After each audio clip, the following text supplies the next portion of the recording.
Sakto ngayong Women's Month, ang libreng pap smear, breast examination at lecture na handog ng GMA Kapuso Foundation para sa mga kababaihan sa San Miguel sa Catanduanes.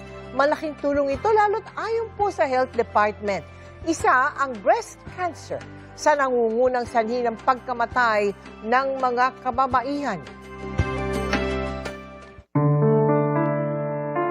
Hindi madali magtaguyod ng pamilya ng mag-isa. Ramdam yan ni Josephine, isang solo parent. Pinagsasabay niyang pag-aalaga sa 7 anak at pagsasaka ng abaka para may maipantusto sa pamilya. Hiwalay na po kami ng asawa ko. Laban lang. Kahit na binabagyo tayo palagi, makakaahon din tayo. Dahil abala sa pagiging ina at tumatayo ring ama sa mga anak. Naisasantabi na ang pangangalaga sa sariling kalusugan. Nag-aalala siya ngayon, lalo't pumanaw sa breast cancer ang isa niyang kapatid.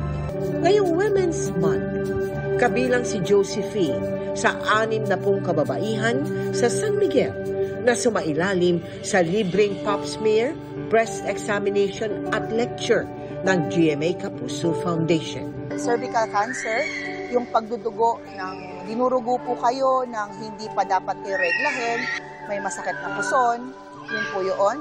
Or may mga lumalabas na tubig o kakaibang amoy po sa ating mga puwerta. Sa breast naman po, kailangan natin i-monitor kung ang size ba niya ay usual.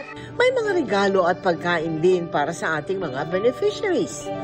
Pero pinakamagandang handog kay Josephine ang katiyakang walang cancer sa kanyang dibdib dahil sa libreng check-up.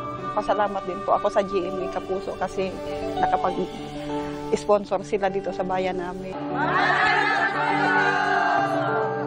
Sa mga nais makiisa sa aming mga project, maaari po kayong magdeposito sa aming mga bank account o magpadala sa Cebuana Logolier.